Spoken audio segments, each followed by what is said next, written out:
How many of you remember February and March of 2020? You remember, like, okay, I'm going to start with this because my situation was especially weird because, and there's a lesson in it. That's why I'm talking about this. So, um, in March of 2020, Charlene and I went to Thailand. And I was teaching YWAM missionaries in Thailand. And you might say, why in the world were you in Thailand when there was all this news about the coronavirus and it was just starting to rage worldwide? Here's why.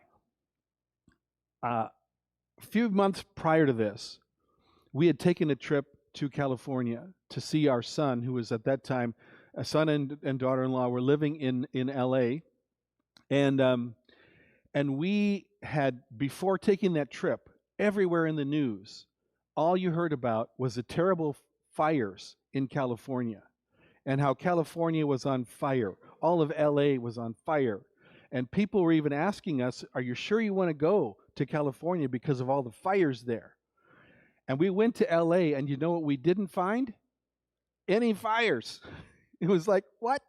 And it was just this reinforced in my mind. You know how we have all these news things and how there'll be stories about how terrible things are and the world is falling apart, and then it never happens. The terrible thing they're talking about, it's just overblown, over exaggerated. And so we thought, yeah, this coronavirus thing, it's around, but it's probably not going to be that big of a deal. Well, it turns out it was that big of a deal. And so here's the lesson. In fact, we came back, and I was afraid, first of all, that we were going to get quarantined in LA, flying back. They let us come all the way through, and then we had to go in quarantine for 2 weeks. And just at that time, the whole country went into kind of lockdown, and we started to do our remote worship services. So crazy times. Well, here's the lesson. And I'm going to guess a lot of us now live with this awareness that sometimes the bad stuff really does happen. We have these things that you're like, oh, that could never happen here. That'll never happen. But you know what? Sometimes it does. And since the coronavirus pandemic, and there's all kinds of reasons for this, but since then, mental health disorders have continued to grow and grow. So right now, the fastest growing mental health disorder is generalized anxiety disorder, GAD. And along with that, kind of related to that, is depression continuing to grow. And we just have so many things happening in our world today that freak us out. We have so many dangers that we're aware of today. And again, it's this balance of we're all so tuned in to various media sources and tuned in online, and we're hearing all this stuff and the the dangers and problems. So yes, some of it is it's overblown, but also there are things that we're really worried about, and things that are happening to us, happening to our kids, grandkids, that we're really concerned about. And so it's a challenging time for a lot of us. Fareed Zakaria wrote a book, came out last year, I think, and in it he traces the various kinds of revolutions that have taken place since about 1600.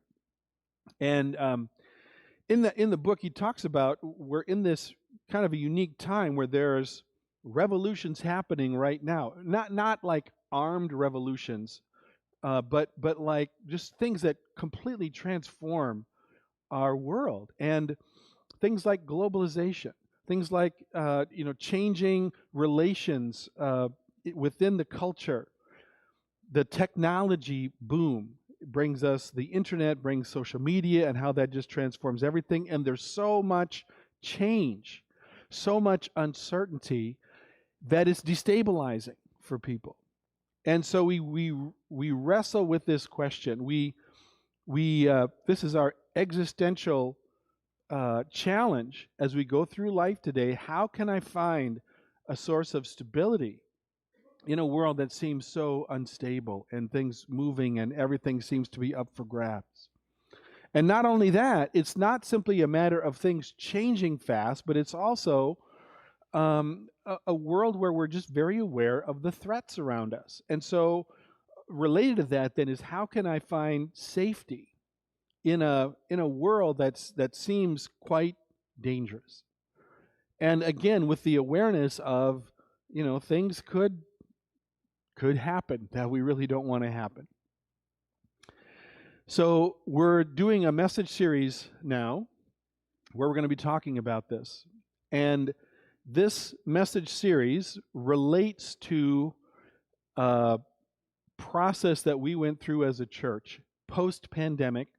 We'd actually planned to do this in 2019 when I came here. We were going to go through a time of revisioning as a church, of saying, okay, God, we've been here like 40 years. Where do we see ourselves moving in as a church? What's our vision for the next phase of Bethel Church? And well, then the coronavirus happened, and things got kind of topsy-turvy for a while.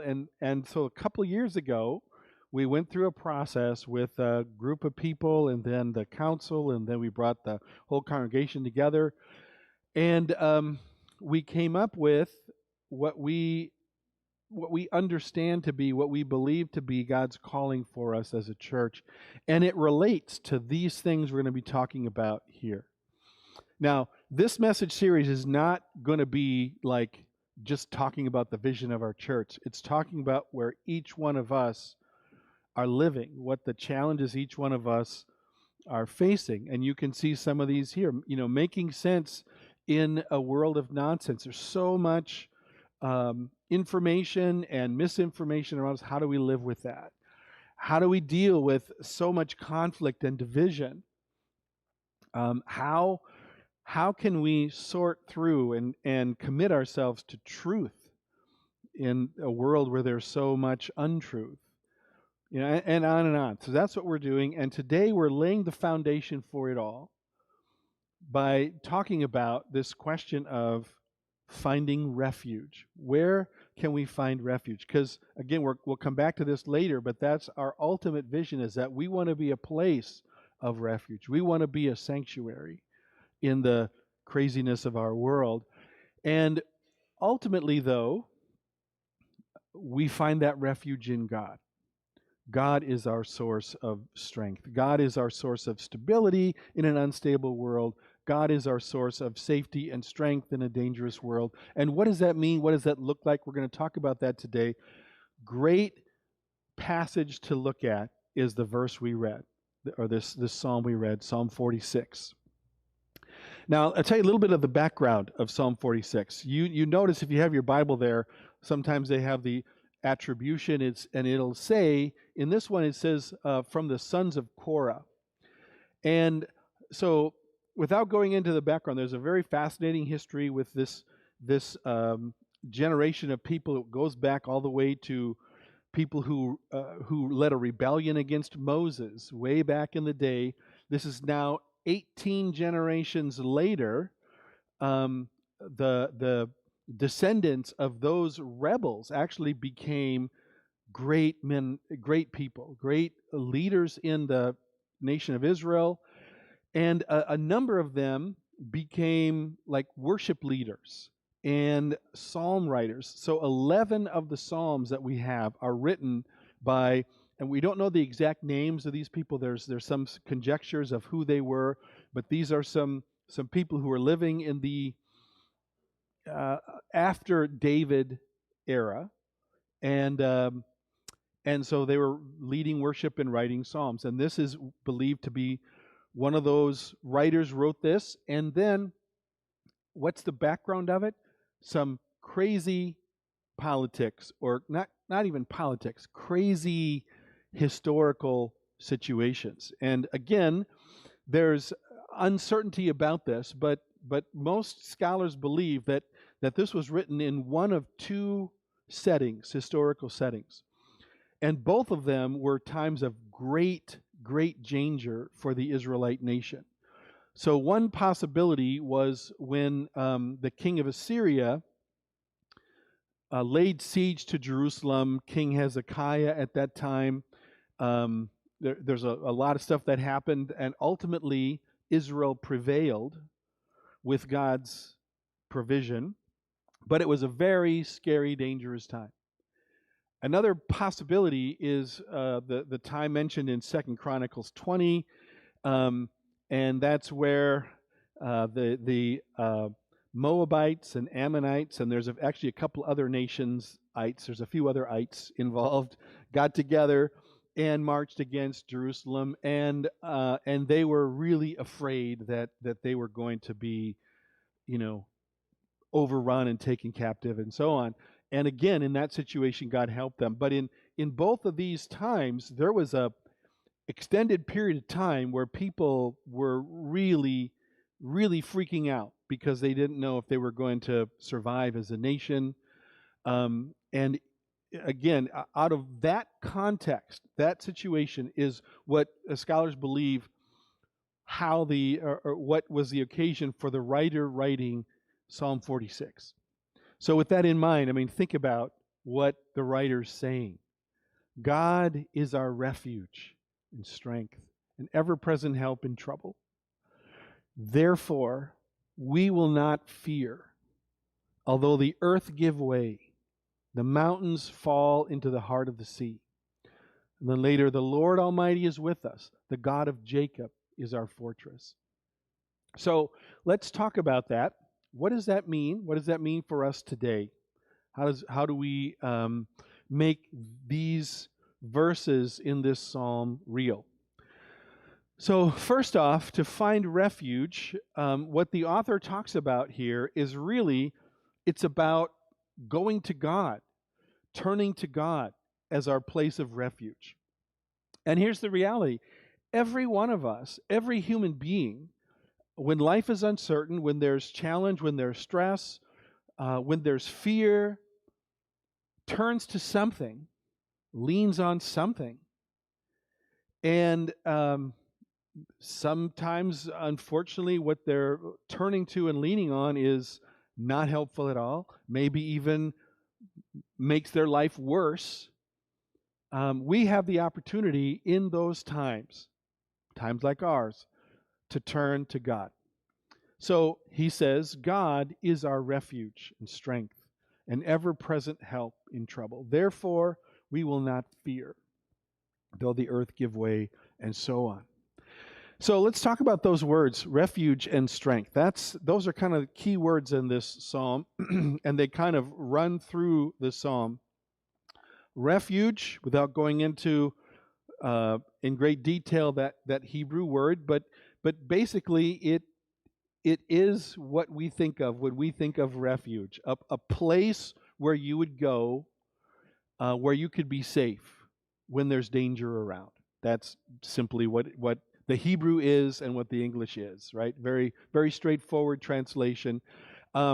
So God is this place, or God is in God's presence is a place where we can find safety when things are dangerous around. But it's not just that. God is our refuge and our strength. And so that God not only is sort of like, a parent that would put their arms around a child and keep them safe, but actually a parent who would be able to defend against danger. So it's not simply a place you go to find safety, but it's also a place you go or a relationship you're in that strengthens you to deal with whatever you're facing. That's what God can be in your life, in my life, and the people around us. God can be this refuge and strength. A couple other verses. We could talk for a long time about verses that emphasize this same point, but just a couple of them. Romans 8, verse 31. Paul says, what should we say in response to all these things? He's talking about the challenges of life, and especially in Romans 8, even the internal challenges. He says, what should we say in response to all this? If God is for us, who can be against us? That's right, nobody. That's right. Psalm 18 says, God is my rock, my fortress, my deliverer. My God is my rock, in whom I take refuge, my shield and the horn of my salvation, my stronghold. So, if we're going to find refuge, we seek God, but not only that, we stay in God's presence. So verses 4 to 7 go on and talk about this more. It says there's a river whose streams make glad the city of God, the holy place where the Most High dwells. God is within her. She will not fall. God will help her at break of day. Nations are in uproar, kingdoms fall. He lifts his voice, the earth melts. The Lord Almighty is with us. The God of Jacob is our fortress. Now these are powerful words, and it's really helpful for us as we try to understand them to remember that they're poetry. So I was a English major in college, and I was interested in writing and somewhat interested in literature. And I remember classes on poetry, writing poetry. I was not good at it. I'll just get this clear. But there's a thing. Poetry is a unique form of writing in the sense that we are so used to just reading stuff off the internet, stuff off news. It's just straightforward. We read it. That's what it says. Well, poetry is different. It focuses on imagery and analogy, and it paints pictures, and so it makes its points in different ways. And so this right here, it sort of seems straightforward, but what exactly is he saying? And I might put it this way. I'm going to put it with 3 bullet points. So what he's talking about is that we need to stay in God's presence. And the first, he uses that analogy of the river, right? There's a river whose streams make glad the city of God, the holy place where the Most High dwells. Well, did you know there is no river in Jerusalem? Jerusalem is the place where God dwells. Jerusalem was their stronghold as a nation. Israel, or Jerusalem rather, does not have a river. It has a spring. That's where their source of water is. But the idea of a river, though, was super significant to people who lived in more or less desert kind of region. So being by a river in a desert, that's like a place of life, and that's where you can feel secure because you've got water and other things around. So if you're in this arid desert-like place, you want to be by the river. You not only want to have you want to stay by the river, because that's where you can stay alive, is being by the river.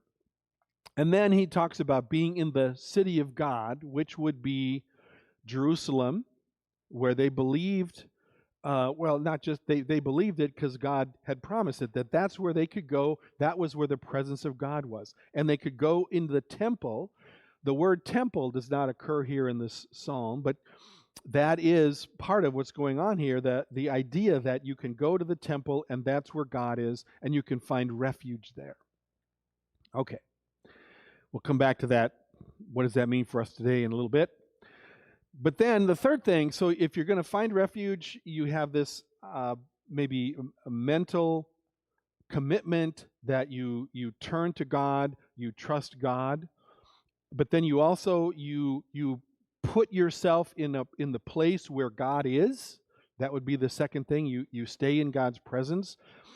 And then the third, to find refuge, you make room for stillness. And that particularly comes in one of these verses, but I'll read them all. Again, verse 8, come and see what the Lord has done, the desolations he's brought on the earth. He makes war cease to the ends of the earth. He breaks the bow, shatters the spear, burns the shields with fire. He says, be still and know that I am God. I will be exalted among the nations. I will be exalted on the earth. You know, if you go into Christian bookstores, a lot of times they'll have posters with a Bible verse on them. There's a lot of posters you could find with this Bible verse on. I mean, this is a verse that a lot of people want to have up on their wall. That reminder, that encouragement to be still and know that I am God.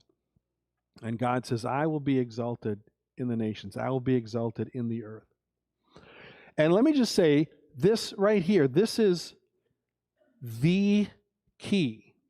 If we're going to understand, or actually I should say, if we're going to implement this psalm, if this psalm is going to be anything to us more than interesting information or pretty poetry, this is the thing we've got to get a handle on. And not only do we have to understand it, we have to put it into practice. And that is that we find ways of stilling ourselves so that we can be reminded, we can focus on who God is, be reminded of God's promises, kind of collect ourselves so that we can trust in what we know. Because what happens, you know what happens, we get stressed out, we get busy, we're running around and our brains are spinning around with things to do and things that are potential dangers. And it's like the more we do stuff, it helps us in some ways, but then we do this and then we now realize there's other problems that are coming up. And it's like this never-ending cycle if we're just continuing to push and to strive. And it's like the more we push and strive, we make some progress, but then more bad stuff happens, more threats emerge, more things to worry about. It's never ending. So what we need to do is to build into our lives times where we just chill, where we just step back and allow ourselves to calm, allow ourselves to refocus by reminding ourselves of the things that this psalm and other psalms talk about. So this idea, this verse, Psalm 46 verse 10, is the key to making Psalm 46 actually work, to make it actually be something that helps you. And that is if you are able to, if each of us were able to find ways throughout the day, or at least once a day, to find ways periodically to step back and let our minds be reminded of the truth. Let our minds be called to mind God's promises and even sense God's presence in our lives. That then changes things. That then allows us to look at life differently. So what this means for us here and now, a couple of things we just have to clarify, and that is, what does it mean about being in God's presence? So being in the place where God dwells, what we believe as Christians is that going to God, how do we find refuge in God? It's not necessarily that we have to go to some particular temple or even to this particular place, because first of all, where does God dwell? God dwells all over the place, but especially in us. So a couple of verses for you just to clarify this point.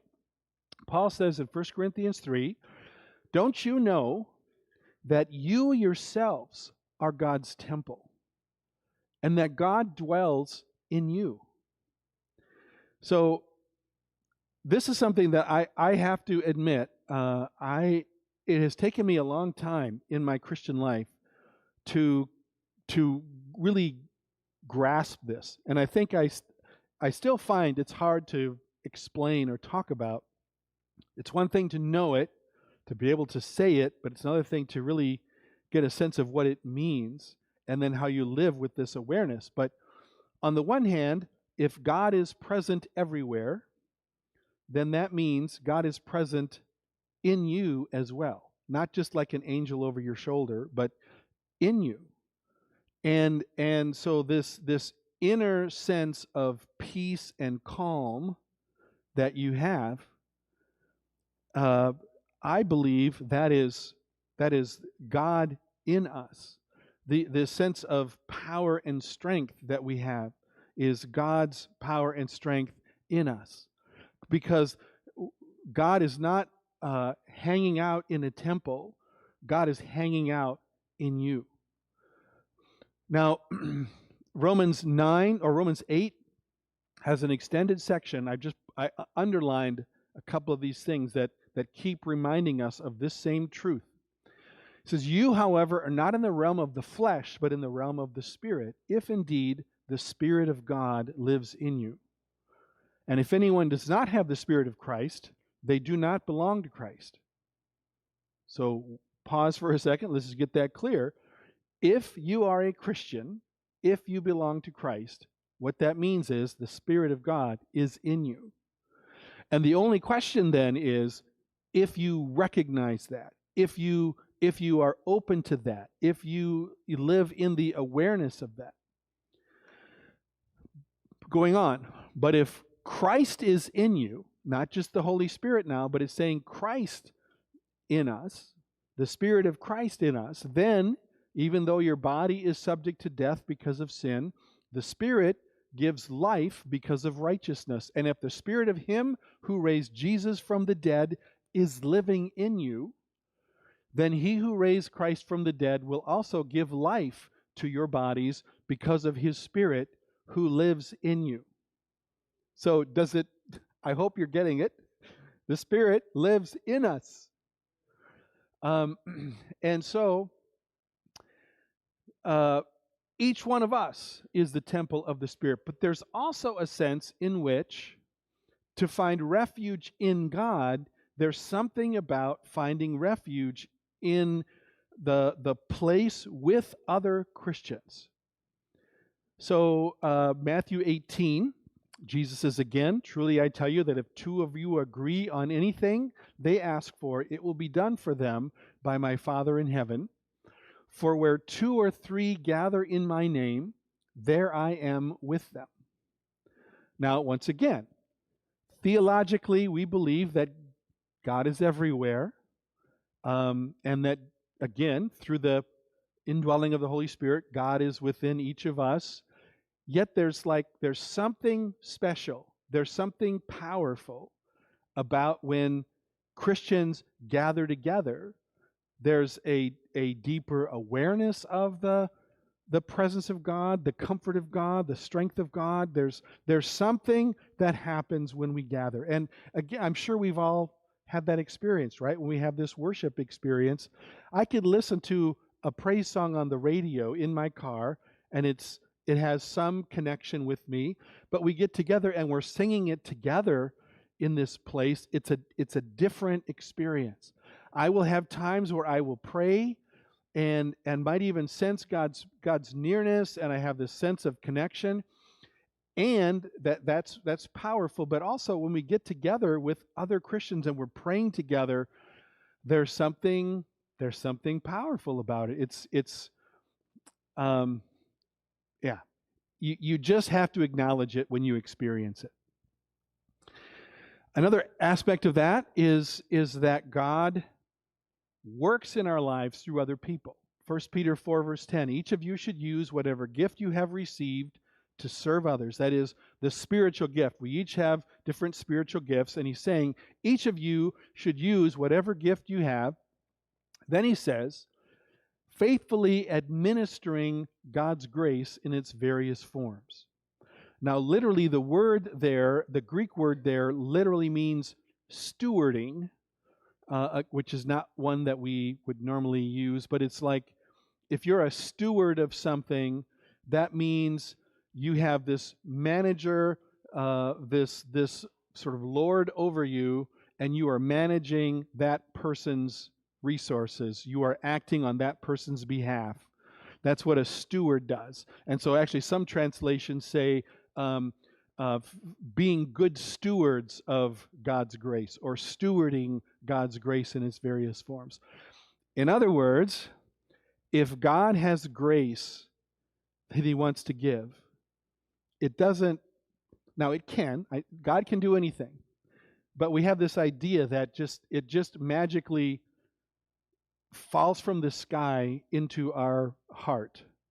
I have struggles and I'm feeling, sad and lonely and disconnected from God, and so I pray and God gives a magical infusion of grace that all of a sudden things are different. Yeah, that can maybe happen. What mostly happens though is I'm in that bad place and then I connect with other Christians. I get into a small group, I connect in worship, I connect in fellowship, and in that experience of fellowship, I learn something new, I get reminded. It's like God's help comes to me through these other people. We got confusion, we don't know what to do with our lives. Maybe God's grace could come into our lives through some sort of magical infusion that we all of a sudden get great wisdom. But more likely, what happens is we put ourselves in a community with other people that can help us grow, and we learn from them, and we are the recipient of God's grace, of God's wisdom and insight and teaching that comes through these other people, right? So if we're going to get God's help, if we're going to experience God's strength, doesn't it make sense that we would do that by connecting with community that can help us?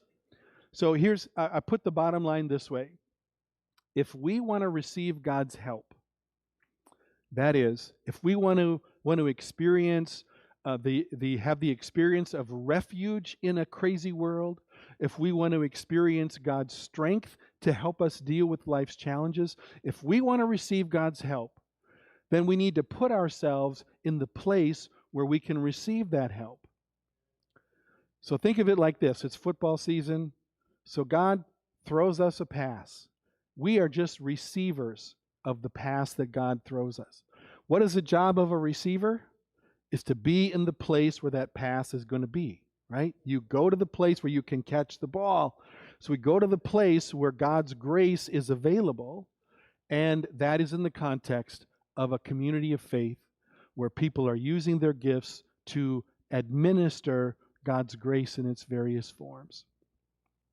So again, in our world today, as New Testament Christians, we're not like feeling like we need to go to a temple somewhere to be in God's presence, because God is in us. God is through the Spirit dwelling in us. We are the temple, but there's also something powerful about the collective gathering and receiving help and strength and the grace of God through other people. Now, so I'm going to conclude with this, that this presents for us both a comfort and a challenge. So the comfort is everything that I've been saying thus far, that we can be that place. I believe that Bethel is that place for many of us, that it's a place where we can find refuge. It's a place where we can find help and encouragement. It's also a challenge in the sense that we really want to and need to work on being a safe place and a helpful place and a place of refuge. We want to be a place where spiritual gifts are freely being used and offered so that transformation is actually happening. So this is our vision as a church, that in a world, and you might find this judgmental, but this is how we see it, that our world right now is filled with confusion and division and suffering. And in that context, we we say that we are a sanctuary. We want to be a sanctuary. We want to be an even better sanctuary, a community of refuge and healing. So, over the next weeks, we're going to be talking about what that means, what that looks like. And so I just want to invite you right now to be just sit with this reminder of God's promise of being a refuge to us in difficult times, and then God's call for us to be connected with each other in community.